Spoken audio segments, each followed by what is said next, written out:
Welcome, everyone, to this live edition of the Captive Audience. It is the 16th of March. We are halfway through March and well into a new political season. We just got through the state legislative session, and we're very fortunate to have with us State Representative Court Boyce, House District 1, easy to remember. Starts way in the lower left-hand corner of the state and covers some of the most beautiful country there is. And he's here to share with us his post annual state legislative session insights and his thoughts about where we're heading next, since we are now past filing day and into the primary season of the election 2026. Welcome to the show, Representative Boyce. Kevin, my friend, always good to see you and be on with you. And hey, it's the 26th general election coming up in November. It's a countdown to common sense, huh? Yeah, because we haven't been getting that for a long time. So it's easy to count down to something that we haven't experienced anytime recently in the state of Oregon. What are some of the things that stood out to you from the state legislative session? Let's take it in reverse. Start out with the ugly, go to the bad, and end with the good. Well, Oregon is on the decline, as you well know, and the supermajority is taking control, and in that control, they have an agenda, and that agenda is not good for all of Oregon, but in rural Oregon specifically. So where do you start on the good, the bad, and the ugly? The ugly would be we failed in 1507, which is an anti-business tax effort. We just keep sending a worse and worse message, Kevin, out to the whole world that Oregon is not only not open for business if you do come here or if you do stay and keep your employees here. We're going to tax you. We're going to regulate you beyond recognition. And so, my goodness, you hear the states of Texas and Tennessee and Florida, the recruiting that they're doing, and they're coming into Oregon, cherry picking some of our best producers, some of our most active employers. And so, as you know, the unemployment rate is up. 1507 basically was a not so shriveled, what's the right word there? Hidden effort to raise taxes. When you do disconnect from the federal tax system, then you've got a more open, more opportunities to tax the middle class, hardworking Oregonians. And so we fought that with everything we could. It hurts farmers, it hurts depreciation. The whole part of the federal tax system is no tax on Social Security, no tax on overtime, no tax on tips. And so the folks that are out there, some of them working two jobs, are going to pay none of those three, well, except for Social Security, of course, for our seniors, but they're not going to pay any tax to the federal government on tips and overtime, but yet they're going to pay it to the federal government, the state of Oregon, and that is going to raise an extra third of $1 billion, about $330 million, I think it is. And then taking the depreciation and amending that to the point to where farmers aren't going to want to buy new tractors. That is part of our whole economic system. It's the free market, and it keeps things moving. And when they can write those heavy purchases off over a period of 5, 6, 7 years, then there's a good cause for them to go out and buy equipment and get low interest rates and defer some of that tax payments, and hopefully they'll make better income.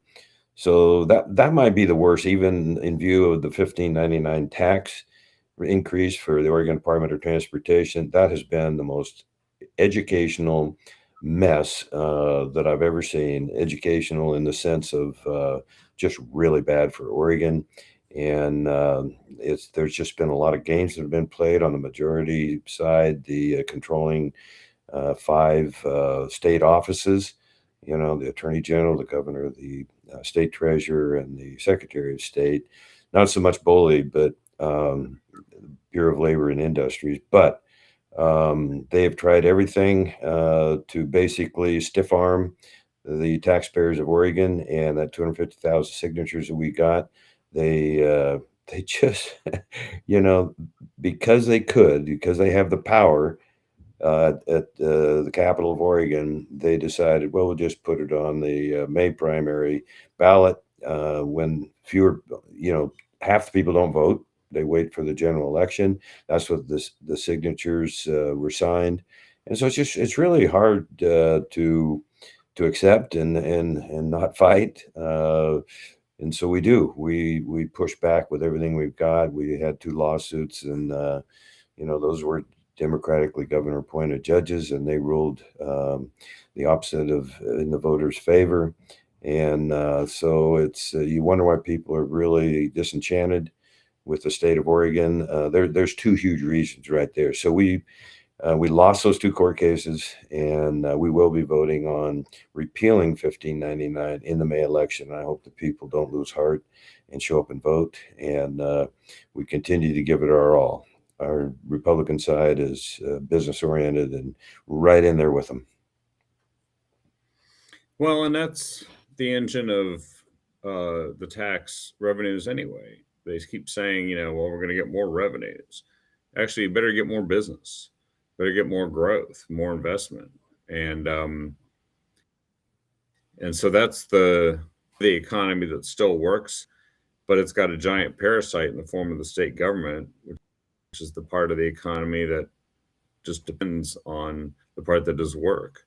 So what are some of the things that you saw that maybe they haven't come fully to fruition yet, but there's signs of where we're heading under Democrat leadership, and then maybe after that we can talk about where we see some of the things we killed and what Republicans are going to offer the voters. Well, thank you for that's a great opportunity, and it's people know that Oregon's on the decline. They see the crime. They see the schools failing. Sophomores in high schools can barely read, or if they can read at all. Just more and more cost associated with that. School boards under more and more regulations. They see businesses leaving.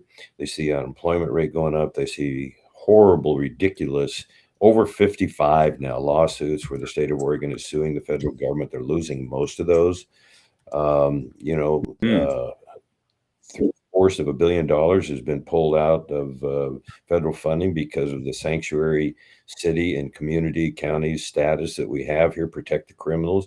And it's Kevin, it's even a year ago, I don't know if I would have said it that bluntly, because I was assessing at that time to see, is it really for real that people would in power would want to protect criminals over victims and deny the responsibility we have of public safety? Let me give you one example.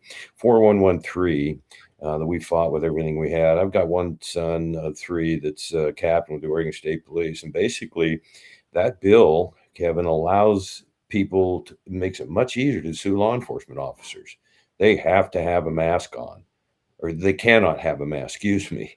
And they have to have all this identification so people can figure out where they are and potentially threaten their families. You want to know why people don't want to go into law enforcement?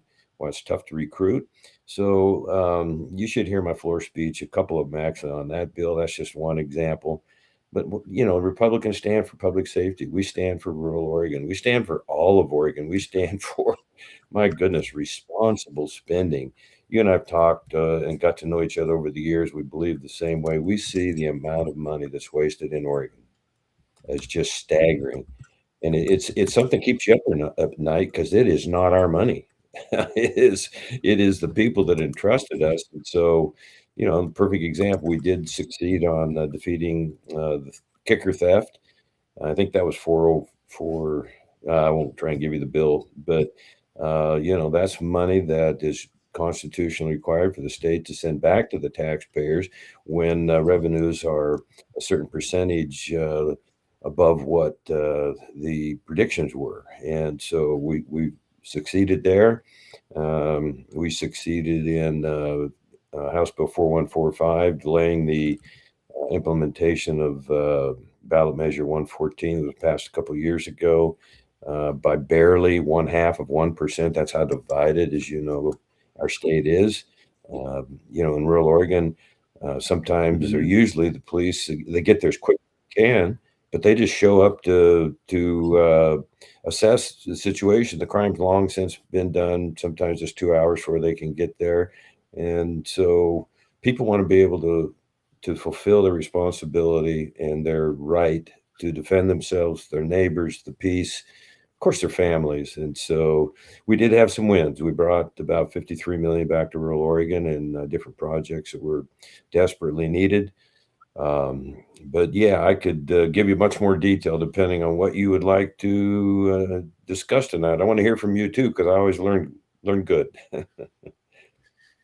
Well, I think, how do you, when you talk to them, discern their motives for doing something they know is going to make it harder to fill in positions in police departments and sheriff's departments across the state?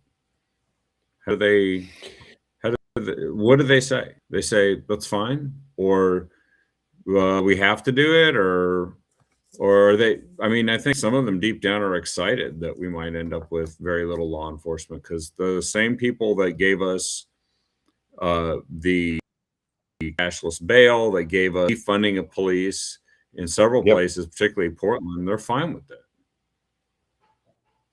It's there's no such thing as a moderate Democrat in Oregon.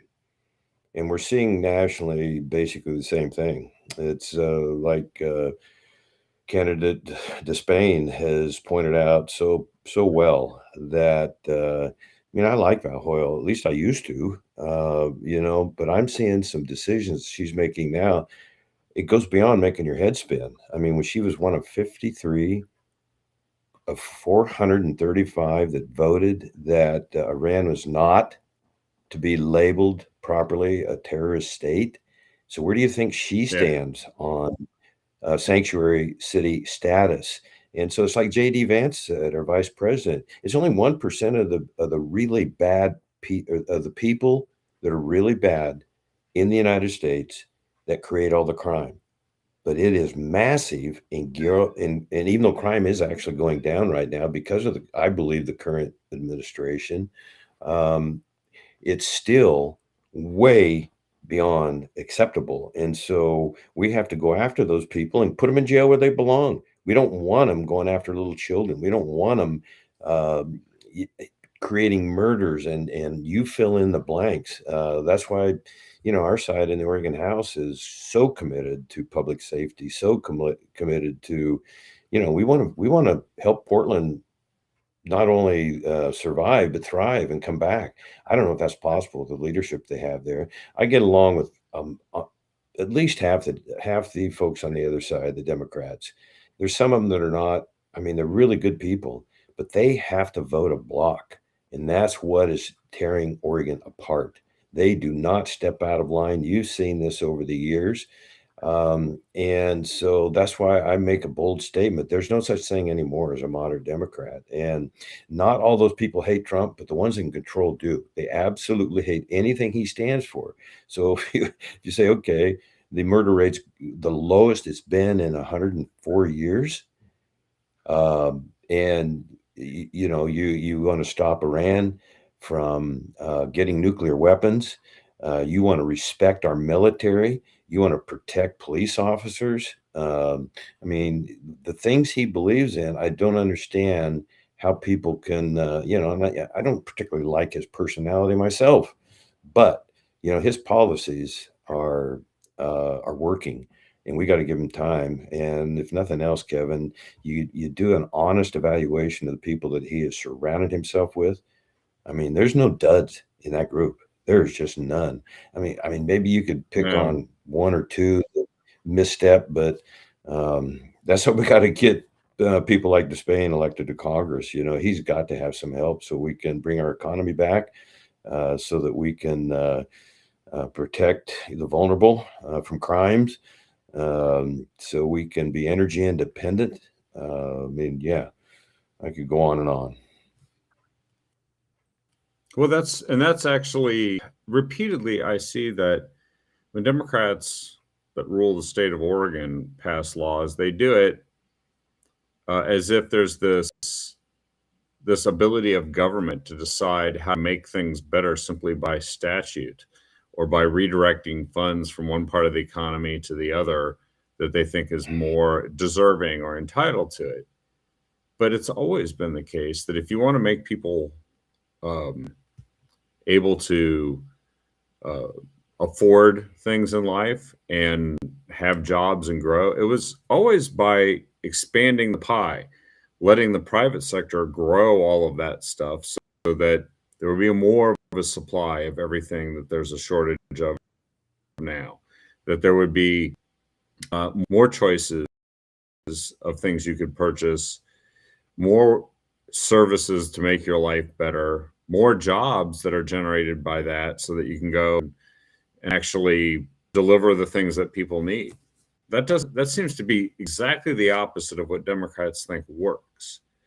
They seem to think that what works is having the government decide how all income and investment should be distributed by imposing more and more restrictions and regulations on the people who are actually doing the things that deliver these services and these goods. And the job creators have to jump through even more hoops such that they feel like either they can't find the people they need because the government's made it more difficult for those people to afford living here, or they make them more hesitant because of all the rules and regulations. That I was just listening to somebody the other day. They were explaining how the what is it, the paid leave system is working. Well, it's not working too well for employers. It really is putting, especially some of the small employers, in a bad position, is what they said. Another one said that their business, is a restaurant business, there's some kind of recycling laws that are imposed on them. It's almost like a tax of some kind, and it's totally an unpredicted cost of doing business that is so agreed to the point that they start to become unprofitable simply because of a government regulation that's been imposed, or a tax or fee. And I don't understand why somebody from Portland thinks that works, because it's like saying, I think I can order gravity to reverse itself so I can fly through the air. I'm going to pass a law, and it's going to have absolutely no consequences for me or anybody else. And they never go to look back and see if it worked or if it had a bad consequences. We just, and almost all of them seem to have negative consequences. I can't think of things that have improved dramatically. It took some action. What are people doing, particularly in your district or any that you've witnessed around the state, to cope with all of this? You know, you just mentioned maternity leave. Add paid sick leave, add holidays off. That's what the government employees get in the state of Oregon. I mean, they have a great gig going, full medical that costs the taxpayers a fortune. It really is hurting the middle class. I mean, the free market, nothing beats it. Nothing ever has beat it. So when you look at the strain on the middle class, there's never been a culture since time began that has lost the middle class, because you have the people behind the gates that own and steal everything from the people that are working. I mean, you can go back to any society, and then you have the people that can't feed their families that are outside the castle gates or whatever. So I mean, that sounds a little goofy in some ways, I suspect, but history is critical to understand. What would be another example? We had one state representative stand up and basically say, "I hate America." Now, this is a direct quote. that we're imperialistic. We have taken everything from everyone.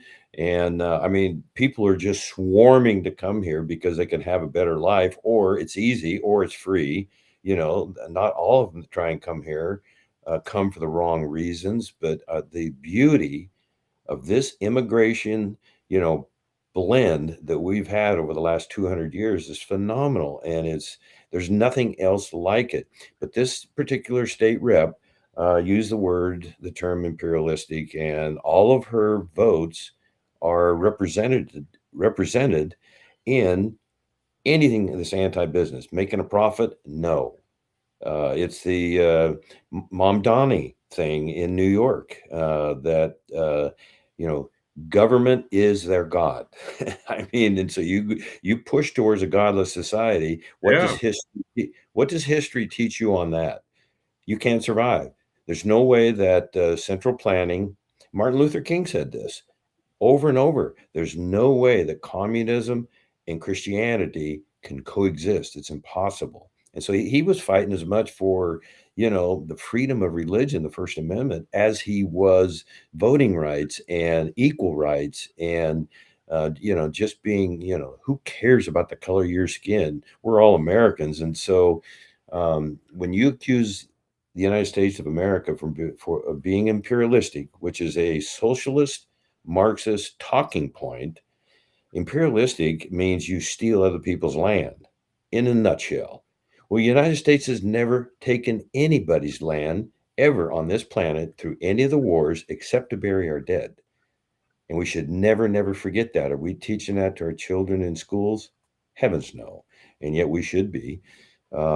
So yeah, I mean, it's we're outnumbered 37-23. We hope to gain a couple seats. We think we've got a real good chance to win the governor's race. You know, we're going to be spending, unfortunately, a lot of money in the primary. I'm glad Colonel Despain does not have a primary opponent. And so we've got reason to work hard. We got reason to be optimistic. We can't give up the fight. I mean, I think you know my story. I barely missed Vietnam in 1972 coming out of high school. My draft number was 7. That was the third week of May. And I was going. That's all there was to it. My family, no discussion. You're going to serve your country. So I went into some bad behavior, was getting ready to go. And 5 weeks later, July 1st, you can look it up, Nixon abolished the draft. So the next June, the next May of 73, I made my first commercial tour boat trip up Rogue River, and that's what I did my whole life. And so the point is, nobody owes more than me. How different. Now, I would have been at the tail end, so probably wouldn't have seen any combat, but how different my life would have been had I gone to Vietnam. So that's why I met so many veterans that give up a year of their life plus over there, and some, 58,000 didn't come back. So that's I got a good veterans bill passed. We only got 2 bills, and so that was one of mine and Rick Lewis's bills, was a crisis card for ailing vets, and even the governor signed it, 4099. So we're pretty proud of that. That was one success for sure. Well, that's good. So there's some good stuff too to talk about, which is always appreciated because, everybody's like, it's nothing but bad news. Well, there's some good stuff that happens.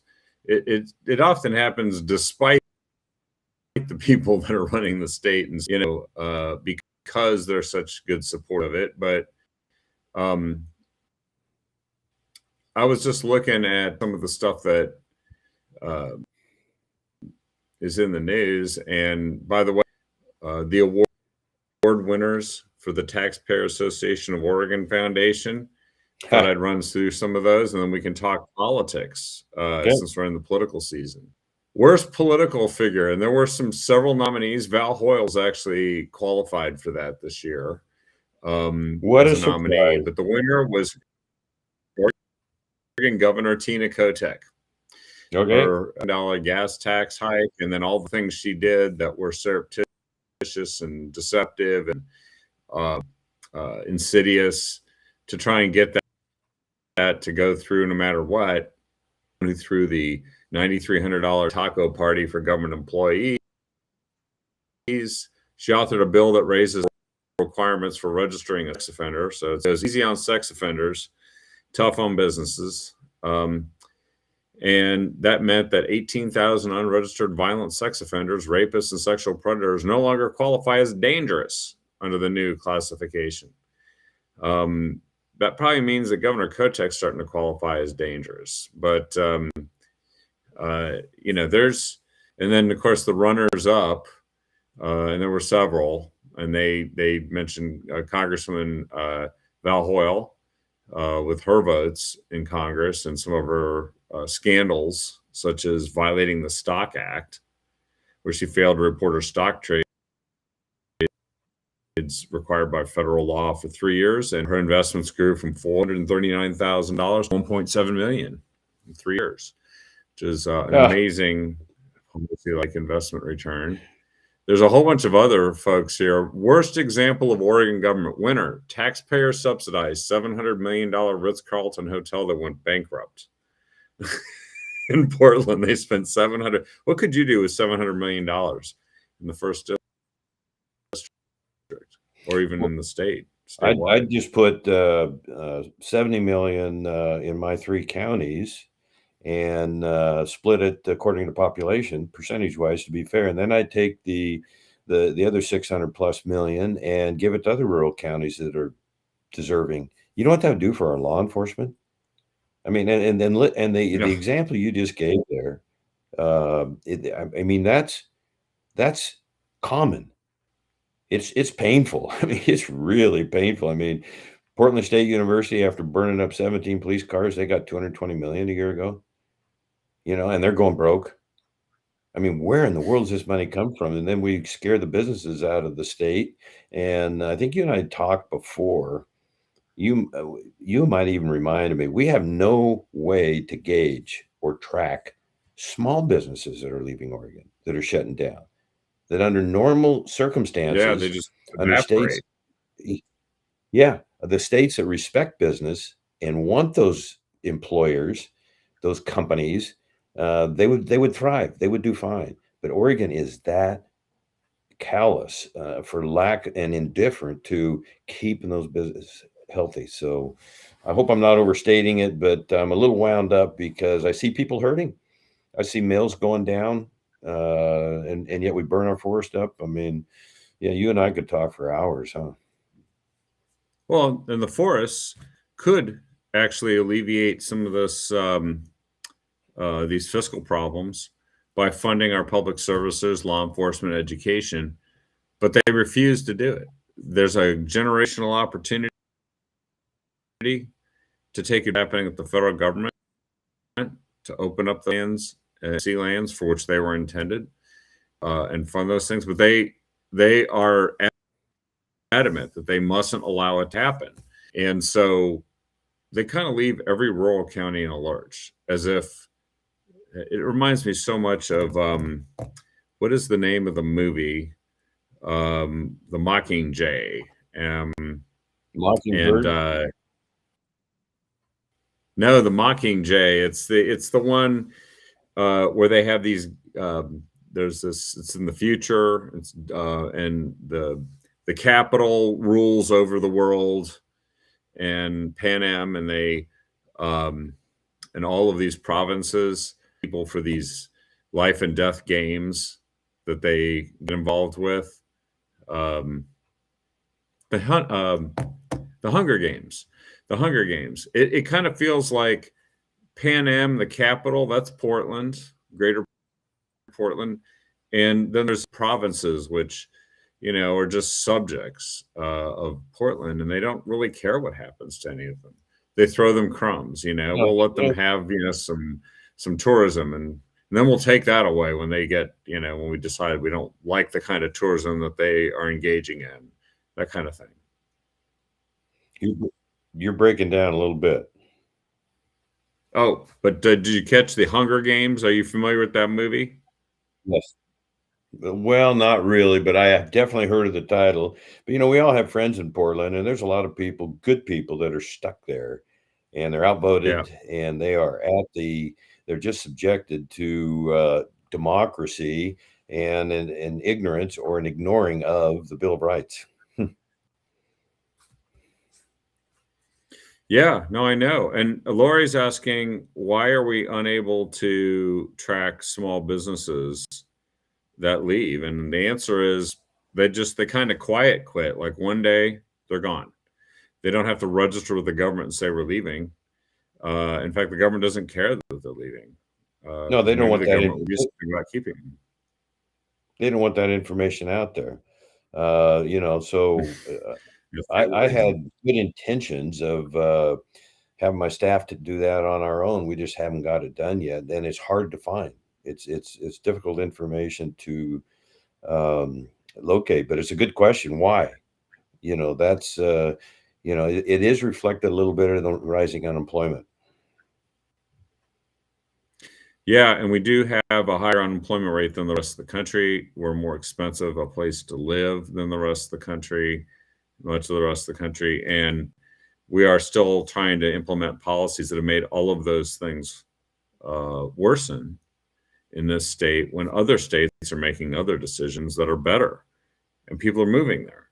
So it is a relatively clear case, and I just can't figure out why the people in Portland who can. By the way, um, I think we both got to hear in the governor's forum that took place at Marshfield High School in Coos Bay that there was I think one of the candidates, Representative Ed Deal, said Portland is in recession. Well, that's not. Are they happy about that? I mean, that doesn't sound like what their policy goal is, but everything they're doing is contributing to it. And then the rest of the state is, in some respects, suffering more because at least Portland has, a diversified economy of different businesses. What happens when you're timber dependent or fishing dependent or tourism dependent, you know, and then they regulate those things and make them less profitable, and the places where people live less affordable. I don't I don't get how do they expect this to end? Well, they again, they don't understand history. They don't assess what the results are, what the consequences are. It's always a reactive, emotional uh, determination to set policies instead of going back to going back to uh, principles and support of the working man and woman in this country and in our state and in Portland. Remember in the 90s, Portland was one of the hottest cities in the country, because of the environment, because of the cleanliness, because of the climate, because of the recruiting of businesses. And so, the rest of the story, what's happened the last 30 years. And so to answer or to help your point there, to just add to your point, excuse me, it is a philosophy that government is the answer to everything. And sometimes, again, a year or two ago, I probably wouldn't have been that dogmatic on that. But now there's just you look at the votes, you look at the consistency of what they believe. And I mean, it's a sign of the times. And so they are, yeah, it goes back to why would Portland vote that way? Well, they don't know any better. And it's a socialistic approach that what is yours is mine, and I'm going to take it. Because socialism isn't paying the taxes.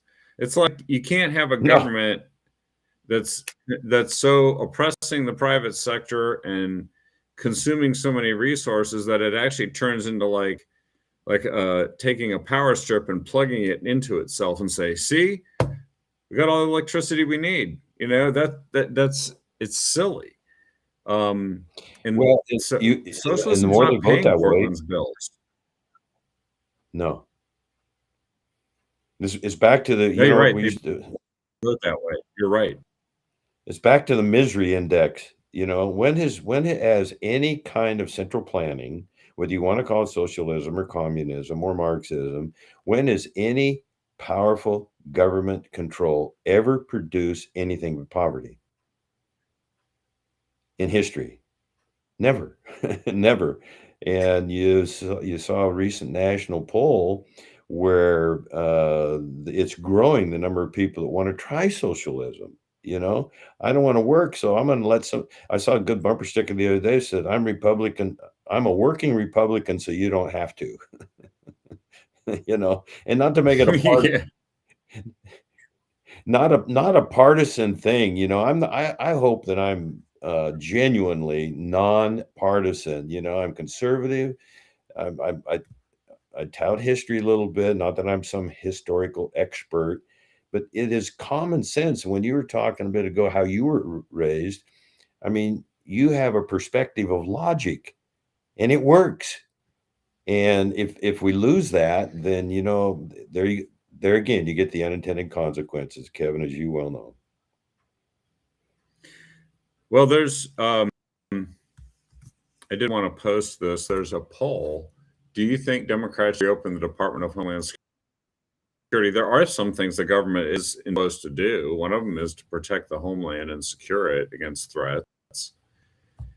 And the Democrats have decided, of all the things they like to throw money at, they want to defund the department that's supposed to provide homeland security. And it's because they want to defund immigration enforcement, which is also the federal government's job.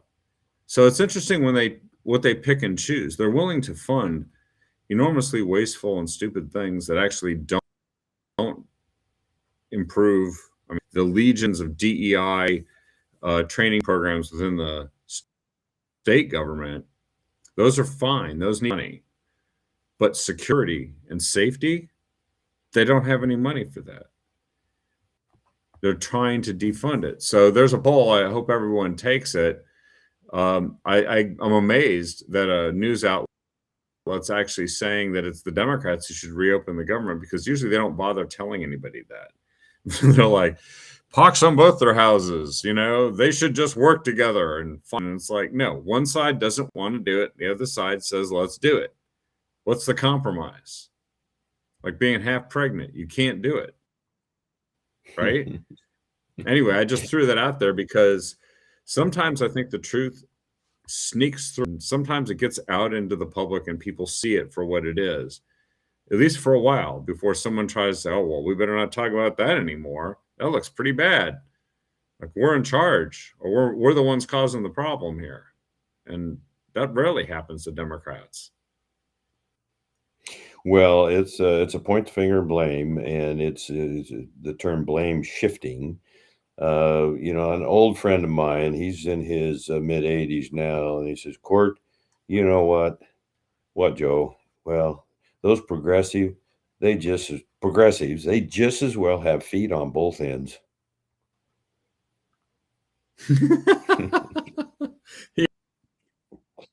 Hey, yep. Kevin, Yep, and they power plugged into themselves.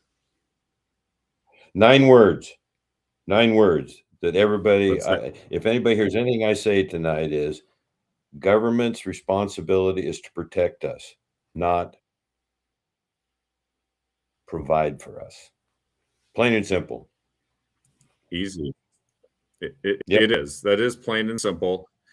And it refuses to do one, and it insists on doing the other to the detriment of everybody. I mean, we're here from the government. We're here to help.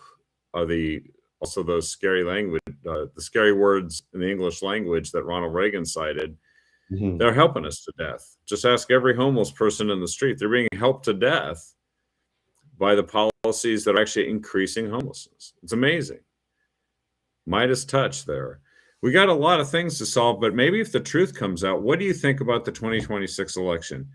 You know, there's competitive governor's primary. There's some pretty good candidates on the ballot. You've mentioned some here tonight. Do you think the truth will get out, that maybe people have had enough, that maybe this tax referendum is just the sign of things to come? What do you think? Well, there's a threshold, and we've been looking and anticipating the people that, you know, basically it's the 10 or 15%, as you know, Kevin, that are going to decide these elections, statewide, nationwide. We are so 50-50 divided in the United States of America, and even Oregon. I mean, we're outnumbered some, but if that 15% shows up and votes for truth, as you said a minute ago, if they vote for less government, if they vote for less taxes, if they vote for support our police, if they vote for uh, go back to fighting for our schools and the best education for our kids, then we got a chance. We got a good chance. So, in a 50-50 split nationwide, especially in the Congress, if people, if our side shows up, because their system, and Oregon is the best example, one of the best examples of what happens when the wrong people are in charge for 40 years. I mean, you see trash in the streets. You see streets that are, ill repaired. You see uh, tourism going down. You see forest fires out of control. You see wolves coming back into suburban areas, cougars. I mean, it's. I hate to use the word insanity, but we cannot keep accepting this. That's why I'm there in the Well, legislature. I'm but the definition of continuing to vote for the same thing and expecting any of those things to get better, right? Yep, yep.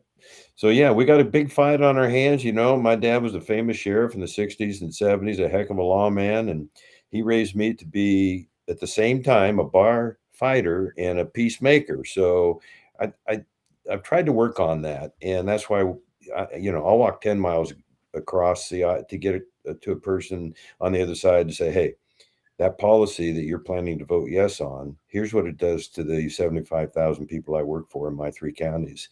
And you put pride, ego, and politics aside, and you do your best to present logic, to present goodwill, and to challenge them. And sometimes you're successful, and that's why we're there. Well, please keep up the good work. Keep speaking out and fighting the good fight. We on the captive audience and really appreciate all the work you do, both in your district and beyond. And by the way, one last thing. So, what's your feeling about the governor's race and the different candidates that are competing? Do you think we're going to have a strong candidate this fall? Well, Chris Dudley might see this podcast at some point. I don't think he can win. 16 years ago is different. I think he's a great man. I'm good friends with Ed Deal. I think Commissioner Bethel would be a great governor, but I'm all in and committed to Christine Drazan. I've watched her over the years. Ran for governor in 2022 because of the wildfires that were absolutely out of control in our state, destroying so much of our timber and watershed. So that was why I ran for governor. Not that I thought I was going to win or anything, but got into some good debates, got some good articles. And so since knowing her back in those days and then working with her 3 years at the Capitol, she's tough. She's a leader. She's honest, and she's our best shot of winning. So my heart hurts a little bit because we're going to be spending a fortune to get one of those people out of the primary. Hopefully unscathed or not too battle weary. But it's going to be fascinating to watch, Kevin. And whoever comes out, I'm going to be working for 24/7. I don't have hate for any of the 5 state leaders, including the governor. I just have strong disagreements with them.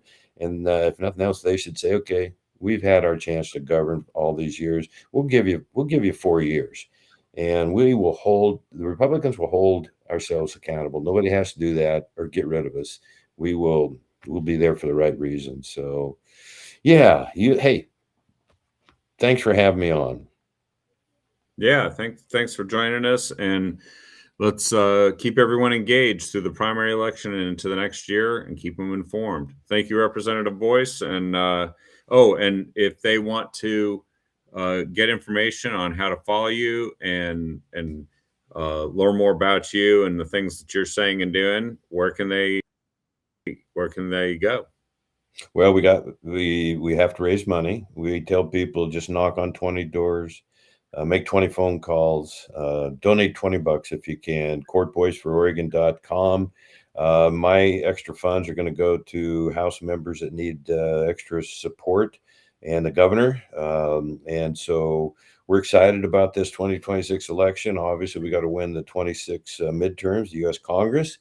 And I'm going to be working night and day on that. Yeah, you and I should do a 50-50 state federal podcast. We can call it the Voice of Reason Captive Audience. Just you and I twice a month. How's that?